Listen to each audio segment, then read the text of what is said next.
നമസ്കാരം. നമ്മളുടെ പുതിയ തലമുറ മൊത്തം ഒരു പത്മവ്യൂഹത്തിൽ കയറിയിരിക്കുകയാണ്. അവർക്കതിൽ നിന്ന് എങ്ങനെ രക്ഷപ്പെടണം എന്നറിയില്ല.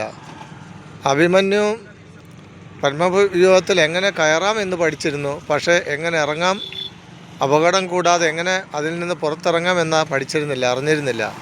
അതുപോലെ തന്നെയാണ് നമ്മുടെ പുതിയ തലമുറ.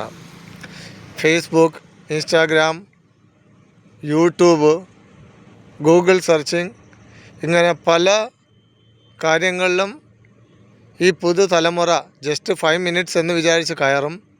പക്ഷേ രാവിലെ മുതൽ രാത്രി വരെ രാത്രിയും ഫുള്ളും അവർ ഇതിനകത്ത് തന്നെയാണ്.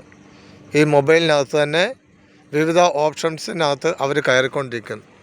ഫേസ്ബുക്ക് തോണ്ടി കഴിയുമ്പം യൂട്യൂബിൽ പോകുമ്പം ഇൻസ്റ്റാഗ്രാം, അത് കഴിയുമ്പം പിന്നെ ഫേസ്ബുക്ക്, യൂട്യൂബ്, ഇൻസ്റ്റാഗ്രാം, ഇങ്ങനെ അവർ മാറിക്കൊണ്ടിരിക്കും. അവരുടെ ഫുഡും ബേസിക്കായിട്ടുള്ള ആവശ്യങ്ങളൊന്നും നിറവേറ്റാതെ അവർ മൊത്തം ഇതിനകത്ത് തന്നെയാണ്.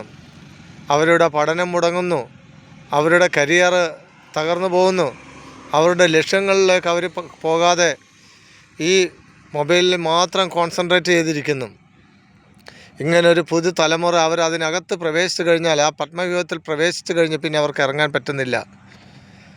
പുതിയ തലമുറയുടെ മുൻപോട്ടുള്ള ഓരോ ലക്ഷ്യങ്ങളുണ്ടായിരുന്നു, അവരുടെ കരിയർ ഉണ്ടായിരുന്നു, അത് മൊത്തം ഇതുവഴി നശിച്ചു കൊണ്ടിരിക്കുകയാണ്. മാതാപിതാക്കൾ വളരെ ശ്രദ്ധിക്കേണ്ട ഒരു കാര്യമാണ്.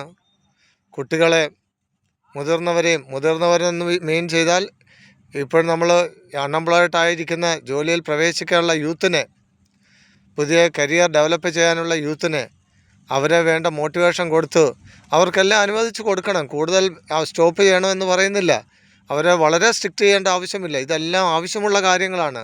പക്ഷേ ഒരു പരിധി കഴിഞ്ഞ് അത് സമ്മതിക്കരുത്. അതുപോലെ തന്നെ കുട്ടികളെ രാത്രിയിൽ ഒരു 9 മണി കഴിഞ്ഞതിന് ശേഷം വെളിയിൽ കറങ്ങാൻ അനുവദിക്കാൻ പാടില്ല. ഏതൊക്കെ തെറ്റുകളിൽ ചെന്ന് ചാടുന്നു എന്ന് നമുക്കറിയുന്നില്ല.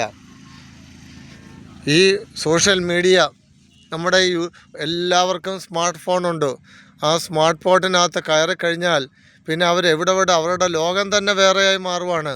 അവർക്ക് ആഹാരം വേണ്ട, അവരുടെ കരിയർ നോക്കണ്ട, യാതൊരു കാര്യങ്ങളിൽ അവർ കോൺസെൻട്രേറ്റ് ചെയ്യുന്നില്ല.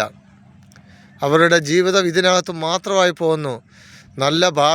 ഭവിഷ്യത്തുള്ള നല്ല ഭാവിയുള്ള കുട്ടികളുടെ ഭാവി നശിച്ചുകൊണ്ടിരിക്കുകയാണ്. ഇതിന് നന്മയും തിന്മയും ഉണ്ട്.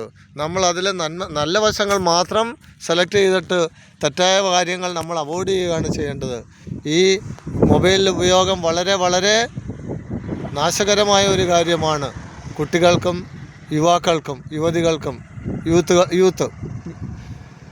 അപ്പോൾ അതിനു വേണ്ട കാര്യങ്ങൾ അവരെ മോട്ടിവേറ്റ് ചെയ്യുകയും അവരെ ഇതിൽ നിന്ന് കൂടുതൽ സമയം ഇതിനകത്ത് പോകാതെ അവരെ നിരുത്സാഹപ്പെടുത്തുകയും ചെയ്യേണ്ടത് ഓരോ പേരൻസിൻ്റെയും കടമയാണ്. കുട്ടികളെ വളർത്തി വിദ്യാഭ്യാസം നൽകി നല്ല ലെവലിൽ എത്തിക്കാനാണ്, അവരുടെ ജീവിതം പച്ചപിടിപ്പിക്കാൻ, സ്വന്തം കാലിൽ നിൽക്കാൻ പ്രാപ്തരാക്കുവാണ് മാതാപിതാക്കളുടെ ലക്ഷ്യം. അതിന് പകരം കുട്ടികളുടെ ലൈഫ് ഇങ്ങനെ സ്പോയിലായി പോകാൻ നമ്മൾ സമ്മതിക്കാൻ പാടുള്ളതല്ല. കുട്ടികളുടെ അത് ഭാവി ജനറേഷനെ, നമ്മുടെ ഇന്ത്യയിലെ ഫ്യൂച്ചർ സിറ്റിസണാണ്, പൗരന്മാരാണ് ഇവരെല്ലാം. അവരെല്ലാം ഉയർന്ന ലെവലിൽ പോകേണ്ട കുട്ടികളാണ്. അവരുടെ ജീവിതം ഇങ്ങനെ തകർന്ന തരിപ്പണമാകുന്ന അവസ്ഥയിലേക്ക് കൊണ്ടെത്തിക്കാതിരിക്കാൻ നമ്മൾ പേരൻസ് വളരെയധികം ശ്രദ്ധിക്കേണ്ട ഒരു കാര്യം തന്നെയാണ്.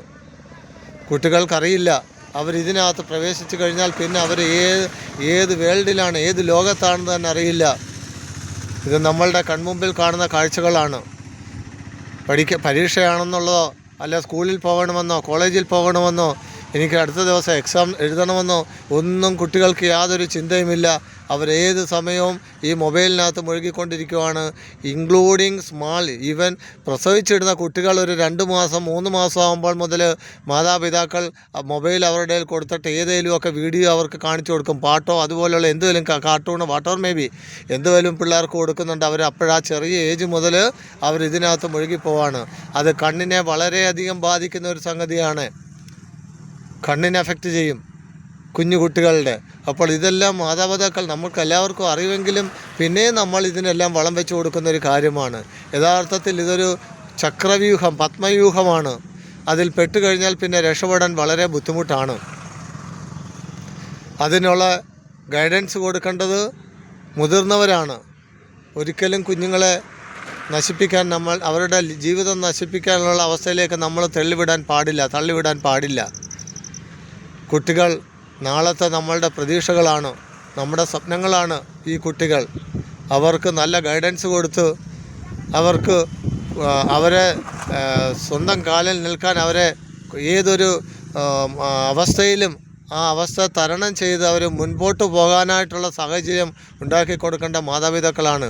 ഈ കുട്ടികൾ ഇങ്ങനെ 24 മണിക്കൂർ മൊബൈലിനകത്ത് മുഴുകിക്കഴിഞ്ഞാൽ അവർക്ക് പുറമേ നടക്കുന്ന കാര്യങ്ങളെക്കുറിച്ച് യാതൊരു അറിവുമില്ല. അവർക്ക് എന്താണ് സമൂഹത്തിൽ നടക്കുന്നത്, എന്താണ് സൊസൈറ്റിയിൽ നടക്കുന്നത്, what is going on in the society, they don't have any idea about the society.